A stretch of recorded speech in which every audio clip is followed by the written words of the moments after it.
Ang gusto nyo kasi, ang gusto kasi nila, guluhin ni President Bongbong Marcos yung sarili niyang gobyerno. Hindi naman ganun katanga si President Bongbong Marcos. Si Digong ganun pa katanga. Oo, posible.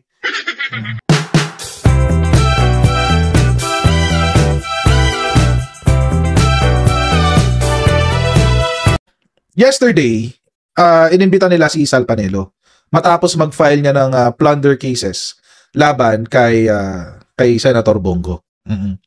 At naging parte po ng kwentuhan kahapon kay Pinky Web yung paano daw dapat ang ginagawa ni Presidente para mapigilan para masugpo yung korupsyon sa flood control.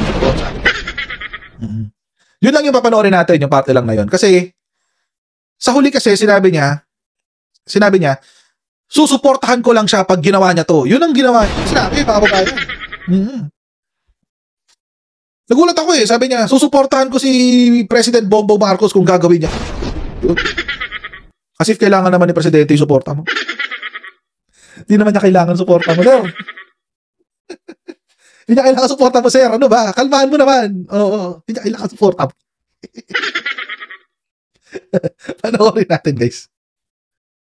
This flood control scandal, what are your thoughts about that? And what do you think of how it's been proceeding so far? The latest news, sir, is that ite-televise na yung ICI hearings rather beginning next week.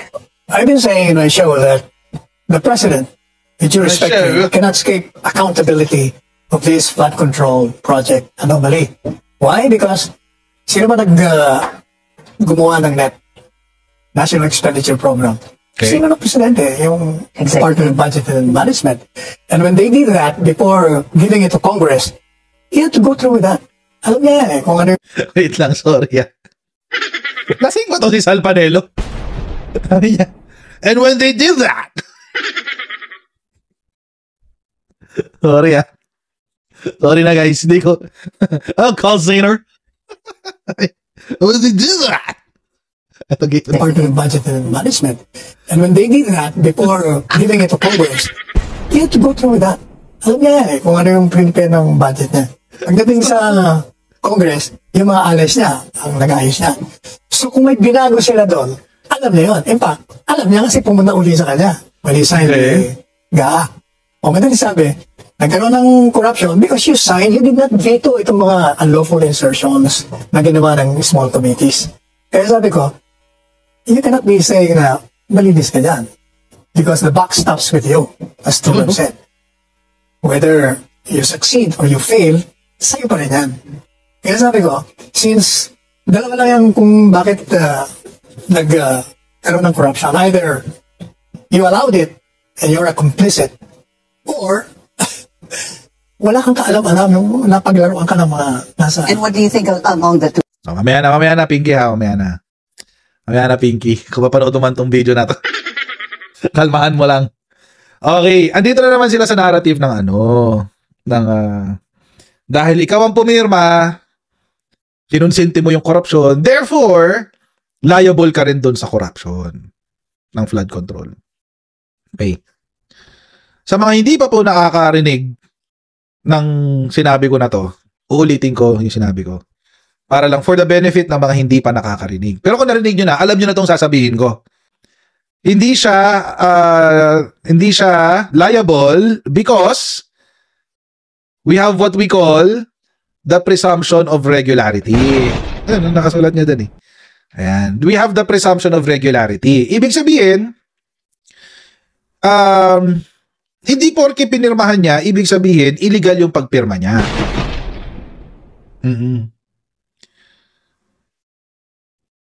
May presumption of regularity ka. Unless you can prove that there is indeed a conspiracy within the whole of the budget process. Sasabihin mo na, si Presidente kasi, etong ebidensya ko, na si Presidente inutusan ang DPWH magbigay ng ganitong budget.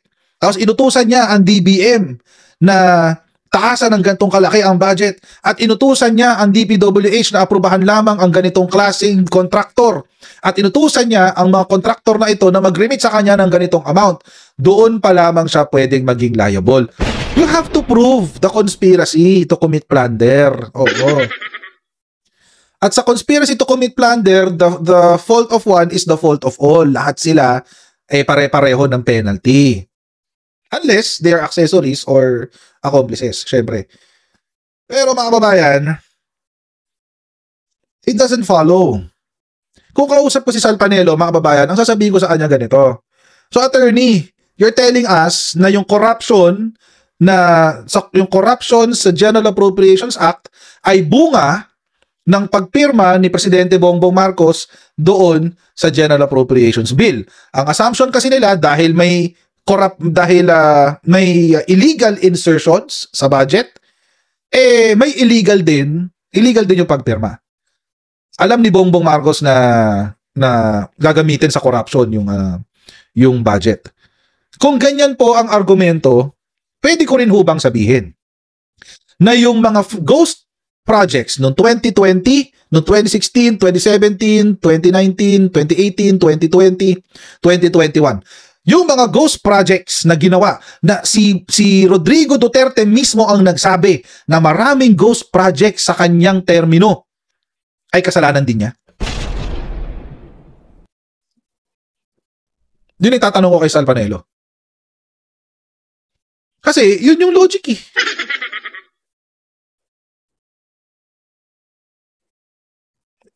Pag sinasummarize ko yung concept na yon, alay ko sinasabi, itong sinulat niya, stylish, serene, feline. Walang mali sa pagpirma. Walang mali sa pagpirma. Ang mali ay nasa implementation. Walang corruption sa pagpirma. Walang corruption sa pag-budget. Ang corruption ay nangyayari sa implementation. If you are looking at the corruption from the DBM side, sa NEP side, sa whatever, sa pagpirma ng NEP or National Expenditure Plan, you're barking up the wrong tree. Kasi budgeting yun eh. Wala namang nangyayaring labas na pera dun. Ang paglabas na pera nangyayari sa implementation. Ngayon, kung sinabi nito nila Sal Panelo na ang presidente ay involved sa pagpapagawa ng ghost projects at meron silang ebidensya na nagsasabi na ang presidente ay complicit, siya ang puno ng conspiracy sa mga ghost projects, walang problema. Kasuhan niyo si presidente. Wala problema. Go lang yan, go. Pero mga kababayan, ibabalik ko sa kanila ngayon yung tanong. Yung mga ghost projects ba na ginawa ni former President Rodrigo Duterte ay siya rin ang may kasalanan? Pumirma siya sa NEP eh. Di ba? Pinirmahan niya yung National Expenditure Plan, pinirmahan niya yung GAA, hindi siya nag-veto ng mga illegal na insertions. So ibig sabihin, siya rin ay complicit dun sa corruption. Ito pa, bibigyan ko pa kayo ng isang example. Noong nag-utos si Rodrigo Duterte na i-transfer ang pera mula DOH papuntang PSDBM para bumili ng mga face mask, face shield, mga vaccine para sa COVID. Yung korupsyon na nangyari sa Parmali, liable ba ang President Duterte doon? According sa logic nito ni Sal Panelo, yes. Inutos niya, pinirmahan niya eh.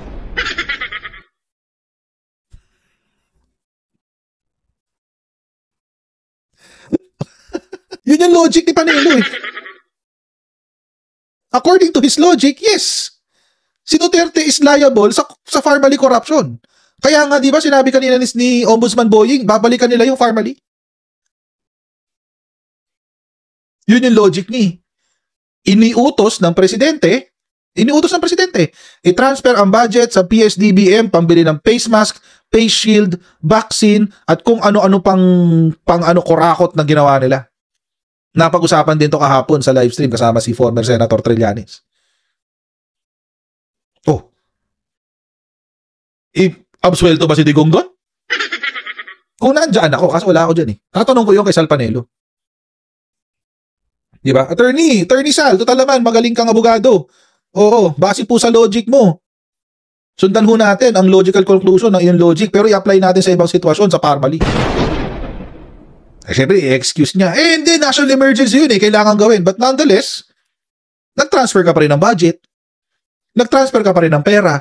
Nag-authorize ka ng pagbibili ng kung ano-anong pang-pandemic. Hindi naman pala kailangan ng face shield. Pinuwersa tayong lahat na isang taon tayo naka-face shield. Kailangan ng tipaklong.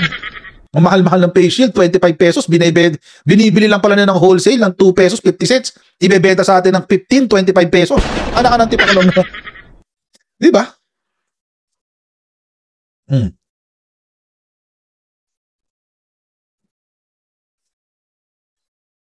If I'm going to follow his logic. So, kung sasabihin ni Sal Panelo na walang kasalanan si Rodrigo Duterte sa corruption ng Pharmally, I rest my case. I rest my case. Wala rin kasalanan si BBBM. Bakit? Pumirma lang naman siya eh. Mayroong presumption of regularity. Pumirma lang siya. Hindi naman siya yung nakipag-usap sa DBM. Hindi naman siya yung nakipag-usap sa DPWH. Hindi naman siya yung nakaupo 24/7, siya yung nagko-compute kung magkano dapat ang budget ng DPWH.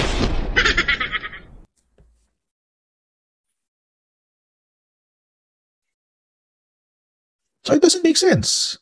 Yung sinasabi ni Sal Panelo, it doesn't make sense. Ibabalik ko sa kanya ngayon yung tanong. Game, tuloy natin. Alam, napaglaruan ka ng mga nasa... And what do you think among the two? Between the two, rather? Regardless, pero sabi ko, may solusyon dyan. Since you're the head of state, or the president, and the primary task of a government of which you head, then you use your constitutional powers. You declare a revolutionary government, you abolish Congress, jail all of them. Kung hindi ka nakakakumplisit. Is it really in the powers? Kasama ba yun sa power ng presidente according to the Constitution? Meron ho ba kayong makikitang terminolohiya na revolutionary government sa Constitution? Try nyo ho ngayon. Punta ho kayo sa official gazette. Puntahan nyo yung Constitution. I-control F nyo na lang para di na kayo magbabasa. Control F, type nyo, revolutionary government or revolutionary RevGov or whatever. Sasabihin sa inyo ng ng find 0 out of 0. Wala hong constitutional power ang presidente to declare a revolutionary government. What he has is the power to declare martial law. And in his power to declare martial law, may mga specific requisites yun. Hindi yun basta-basta. And even if we find the requisites, okay lang. Sabihin natin, nandiyan yung requisites. Nandiyan yung mga elemento para, yun, tulad ng suppressing of lawless violence, terrorism, etc., invasion. Let's say, nandoon yung elements para pwede kang maging constitutionally, pwede kang mag-declare ng martial law. You can only do it for how long? A limited period of time. After which, re-reviewin ng legislative kung dapat pa bang ituloy yung martial law o hindi na.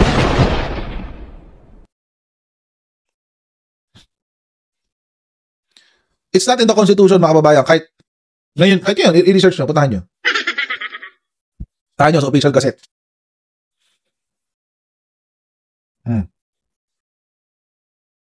Tayo sa official gazette, Control F nyo na lang. The 1987 Constitution, Control F. Ayun. Sabi nyo, revolutionary government. Wala kayong makikita.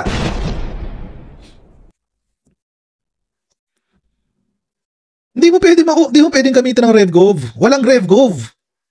Unless may lawless violence. Suppressing lawless violence, may invasion, and mayroon pa ibang mga requirements, requisites. If I were you, kung ako gusto ko ng revolutionary government at gusto kong udyukan ang presidente ng revolutionary government, mag-umpisa ako ng gulo. Mag-umpisa ako ng gulo na ginagawa na nila, di ba? Nag-uumpisa na sila ng gulo, mga kababayan, no ba? Wala ako sa kapangyarihan yun. Pinipilit niya yung revolutionary government. Wala naman sa kapangyarihan ng Pangulo revolutionary government. Tapos kapag ginawa niya revolutionary government, sigurado magre-reklamo to mga DDS. Ano ang sabihin nila? Gusto lang ni Bongbong, ni Vangag i-perpetuate ang kanyang pagiging presidente. Blah, blah, blah, blah, blah. And it doesn't make sense. Kung magre-revolutionary government ka, bakit ka kukontra sa sarili mong gobyerno? Meron ba? Magre-revolutionary government ako, labanan ko sarili ko. Timawa ang wala. Timawa. Ano ba yun? Diba? Parang, what the hell? Labanan ko sarili ko. Revolutionary government tayo. Bagsak niyo yung gobyerno ko. What the hell? tuloy natin. Wala failing na, di ba? Ang mga tao galit. Alam mo, Pinky, I was at Heritage 2 nights, for 2 nights. Mga antas sila lang nandun, ha? Kasi namatay si Auntie Ermita, si Susan Ruben. So, nandun sila lahat. Alam mo, nasyak ako nung I joined the table for 2 nights. Yung mga mayayaman na yun, never mong marinig ng politika yun. Puro fashion, mga anak nila, apo nila, travel nila. This time, pagpasok ko pa lang, galit na galit sila sa gobyerno. Gusto nilang pakulong, gusto nilang pabaril, firing squad, galit na galit sila eh. And they will join now this November 30. Talagang ang tao galit. Yeah, the person must do something. You know, there was a Nakakaloko yung reaction ni ano. Nakakaloko yung reaction ni Pinky Web. Tignan niyo yung reaction ni Pinky Web, ha? The person must do something. you know, there was a Parang, okay. Parang ayaw niya agatin, guys. Parang ayaw niya agatin eh. Ando na tayo, mga kababayan. Nandun na tayo eh. Nandoon na tayo sa parte na sige, galit ang tao. Lahat naman galit eh. Pati nga yung mga pro-admin galit sa gobyerno eh. Hindi kay Presidente Bongbong Marcos, pero sa gobyerno, for example, sa Senado, galit tayo kay Saldico, di ba? Galit tayo dito kay Martires dahil sa kanyang secret dismissal. Magalit naman talaga tayo. Galit tayo kay Cheese Escudero, galit tayo kay Sara Duterte kasi binabalahura ang batas. Di ba? Lahat tayo galit. Lahat galit. Pero, wala nag-iisip sa atin, maliban sa mga DDS, wala nag-iisip sa atin na ibagsak ang gobyerno. Ang gusto natin, hustisya. Yun ang gusto natin. Kasi kapag ang idea mo, ibagsak ang gobyerno, ibabalik mo kami sa 1986? Hell to the no, man. Hell to the no. Ayaw namin noong 1986. Babalik nyo kami sa 2000? Hindi rin. Ayaw namin noong 2000. Bakit? Kasi mga kababayan, ang revolutionary government will always lead to a power vacuum. Galit sa Supreme Court. Isa pa yan. Galit sa Supreme Court. Mga kababayan, as I was saying earlier, a revolutionary government will always lead to a power vacuum. At kapag nagkaroon ng power vacuum, ano nangyayari? Nagpapatayan para maging pinuno. Ganyan yung nangyari noong 1986. Diba? Ang sabi nila, tawag dito, peaceful revolution daw, yung 1986 EDSA Revolution. No. Hindi naman natapos yung EDSA Revolution noong 1986 eh. Nagpapatuloy siya hanggang 1987, 88, 89 sa panahon ng Freedom Constitution. Nag-aaway-away kasi nga may power vacuum. Hindi naman leader si Cory Aquino eh. Pasensya na sa mga camping or sa mga dilawan na nanonood sa atin. Pero Cory Aquino was not a leader. She cannot lead. Kaya nagka-kudeta noong 1989, kasabihin ko pa lang. Kaya nga may 1989 kudeta eh.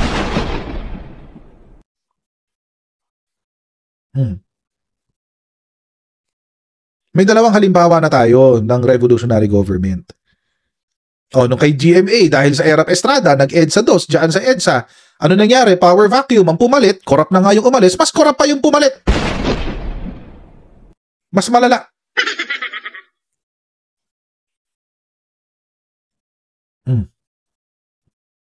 It's always like that. That's what history has taught us.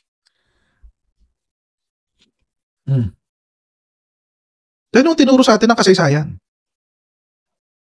So ngayon, ang gusto ni Sal Panelo, mag-revolutionary government. For what? Ano mapapala ng Pilipino dyan sa revolutionary government? Survey that came out that sabi nga that the people wanted the president to focus more on the rising cost of basic goods, to focus more on inflation rather than the corruption scandal. Pagbulo na nga, bakit ka, kahit mag-focus ka doon, dito ang magpapabagsak sa'yo. See? Sigurado yan. Do you think the IC is doing a good job? Alam mo yun. And you know why? Sabi ko, yung investigation, Mr. President, unnecessary yan. Parang pinantatakip butas mo lang sa accountability mo. Why? Number one, in your SONA, you said, you know all this, there's corruption, bribery, SOP, lahat yan, alam mo na. In fact, you named the 15 contractors. Ibig sabihin, you had already previously investigated this. So, bakit ka po papaimbestigan? Hindi gawin mo na lang yung trabaho mo bilang presidente. As I said, under the Constitution, you have extraordinary powers. Use it. Otherwise, Ano ba yung trabaho ni PBBM bilang presidente?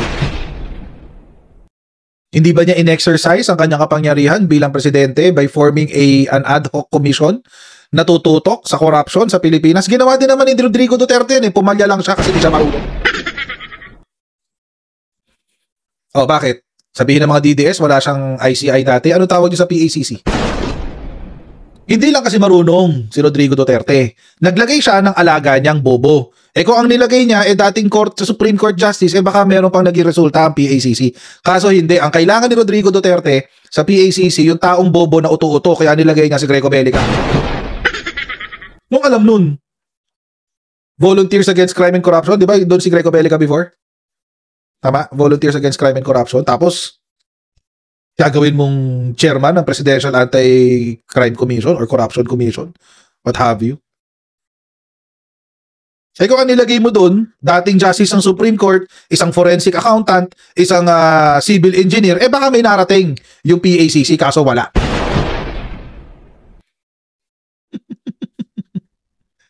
Wala. O anong resulta? Wala rin. Diba? Ganoon naman kasimple yun eh. Tapos ngayon, imamaliitin nila yung ICI kasi ginagamit mo lang naman yan para para pagtakpan ng sarili mong pagkakamali. Well, call it, be that as it may. Kung ganun man ang totoo. Kung ganun man, sabihin natin pinagtatakpan nga. Paano kung hindi?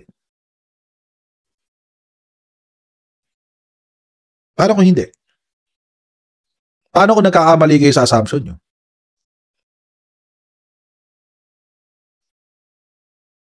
Kasi ang labo kasi nung sinasabi ni Panelo, sasabihin niya, hindi, pantakip lang yan sa pagkakamali ng presidente. Dapat gamitin niya yung kapangyarihan niya. Ito nga yung exercise ng legal powers niya. Ang gusto kasi nila, guluhin ni President Bongbong Marcos yung sarili niyang gobyerno. Hindi naman ganun katanga si President Bongbong Marcos. Si Digong ganun pa katanga. Posible. Tuloy natin. So how do you envision this investigation supposed to be done by the president? wala nga mangyayari dyan kasi nga, nakita mo naman, hindi nila gusto pang gawing state witness yung supposed to being number one na tinuturo ng lahat ng mga resource persons. Sino to? Di ba si Martin? Okay. Tapos doon naman sa kabila sa mga investigasyon. Ayaw nilang patawag si Sandy kung ayaw patawag si Martin. Tapos Tira mo, sinungaling talaga tong Salpanero na to. Unang-una mga kababayan, fake news yung gagawin daw state witness si Martin Romualdez. Ito mga DDS na to, pinagpapaniwalaan nyo kasi yung mga baliw. Kanino ba nang galing yan na gagawing state witness? Itong si Congressman Martin Romualdez. Di kay Barsaga, isang baliw din. Kung di ba naman kayo isang baliw at kalahati, kukuha kayo ng tip sa isang baliw, di makukuha nyo, kabaliwan din.